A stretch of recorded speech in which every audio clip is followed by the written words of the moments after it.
Ooh, oh hey there. Do you want to look 10 times more beautiful than you already do? Well, it's easy. All you gotta do is pick up this NB64 shirt right now. Okay, but seriously, this shirt has been on my channel's avatar for quite a few years now, and I thought it'd be fun to actually make it a real thing. So if you'd like to support the channel, click the first link in the description or go to crowdmade.com/NathanielBandy. And now, on to the video. The ability to push right on a D-pad or joystick is vital to make platforming games work properly. I know, crazy revelation guys, truly mind-blowing, but what if we tried to beat Sonic Mania without pressing right? It sounds like a horrible idea. Let's do it! Now, I will be allowed to use any character I want, and I'm also going to use level select so it's easier to swap characters in case I have to. But with that said, let's jump into Green Hill Zone, a stage that I'm totally surprised was recreated. Oh my god, wow. Anyway, we're going to try this as Sonic to start, and our only option is the spin dash or drop dash. My first hurdle here is this step. My inability to push right makes me look like a complete moron. Turning left pretty much forces me to reset as there's no springs to launch me back to the right and no way to wall jump. This ain't no Mario game. Now of course I can do a spin dash and jump after, but I need space to do that, and if I get stuck in a corner, well, I'm out of luck. After several attempts, I dashed at the perfect speed and made just the right amount of jumps. A strange thing about this game is some flat areas actually have very subtle slants, which we can use to our advantage. By jumping very specifically, Sonic can be sent backwards so I can create my own space to do the quick dash jump.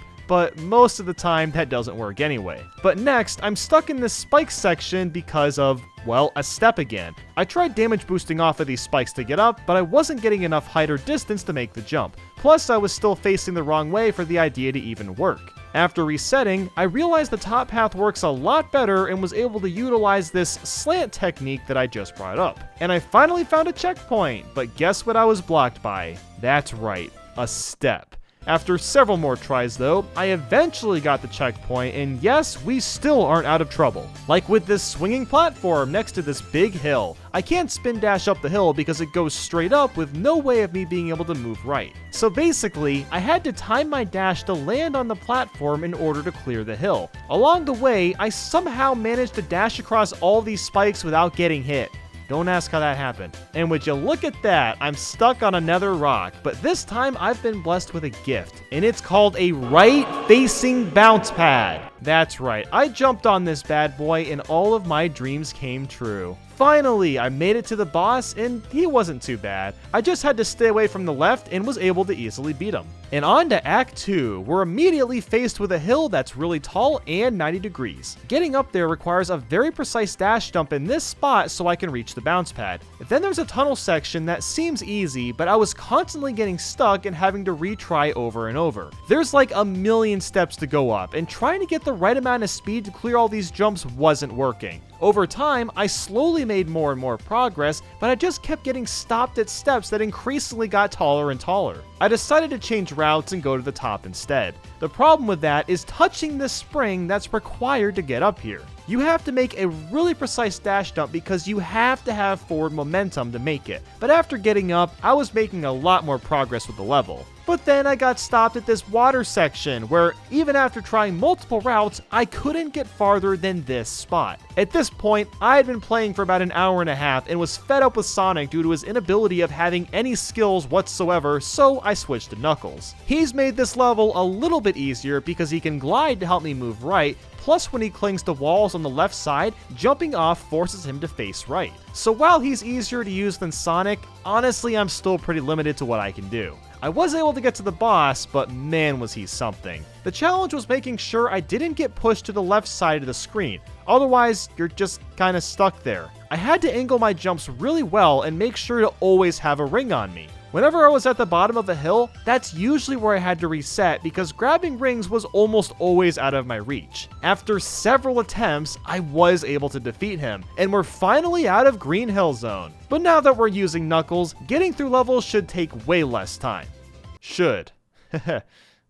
So Chemical Plant Zone was actually pretty smooth. That was until this enemy grabbed me. Now it wasn't getting the ring squeezed out of me that was the problem, it was the fact that I was now facing left. So I had to turn around for what felt like ages just to find a wall so I could face right again. but then we got to the boss and knocked it out first try. Act 2 treated us well until this part with the spikes and low ceiling. I basically had to glide across this section, but wasn't able to get the speed to do so without getting hit by the spikes. Since that just wasn't gonna work, I tried to take a different path and somehow ended up in a special zone. Now, since I can't press right, obviously there's no way I'm getting this Chaos Emerald, so I just let the time run. The rest of the level went fine, and then I realized I had to play Dr. Robotnik's Mean Bean Machine using 4 of the 6 columns. As someone that's not that good at this puzzle game to begin with, I began to sweat profusely. But with the power of epic gamer skills and a stroke of luck, I managed to string together a few big combos and beat Dr. Robotnik at his own game. And there we go, Chemical Plant Zone is complete. And next, of course, is Studioopolis Zone, which is by far my favorite world in Sonic Mania. Despite how complex this stage is, it was actually pretty simple to get through. I was a bit worried about the boss at first, but just carefully timing my jumps and glides allowed me to hit the blue missiles and cut this level out. So Act 2 has a lot of these bouncy ball things, and they really peeved me. The problem here is I can't glide at all when I'm on these, and most of the time I need to stay facing right in order to get past them, but there's no way for me to build speed that way. I had to reset this the first time because I moved left and got stuck eternally. But then there's another ball section that required I get all the way to the right to make it up, but no matter what I did, I couldn't build up enough speed to get there. That wasn't until I somehow jumped off this wall to push myself right. I don't understand how that worked, but hey, I'll take it. And then there's the boss, which was an absolute whirlwind. There's 3 phases to worry about: the thunder, wind, and sun.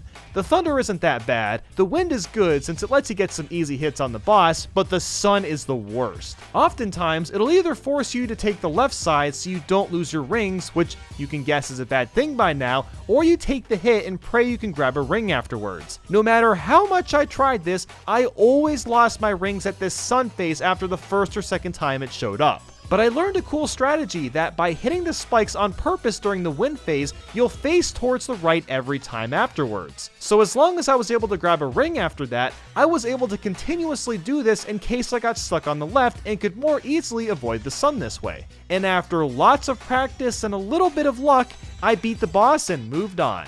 There's really nothing to say about the stage in Flying Battery Zone, but I will quickly bring up this boss. For those that have played the game, I'm sure you know how ridiculously easy it is. And even though I can't push right, it would be harder to lose than win against this boss. And Act 2 isn't too bad either, but it took a really long time to get through since it's a lengthy stage. I actually ran over the 10-minute mark and lost a life, but I hit a checkpoint close to the boss, so it was okay. The boss wasn't too bad either, but going all the way to the left would once again end me, this time from getting squashed by spikes. After a few tries of making sure to stay on the right side, I knocked out the boss. Next is the Press Garden Zone, and right away we have these bouncy walking escalators, and I got stuck to the wall from it. I wasn't able to glide out of this, and obviously I can't push right. So after several tries, I carefully figured out that by spin dashing at just the right speed, you can somehow get through this entire section. And this kind of ordeal happens with the rest of the stage. It all requires a lot of precise jumps and working with the walking escalators. There's a part with a bunch of boxes that Knuckles can't grab onto.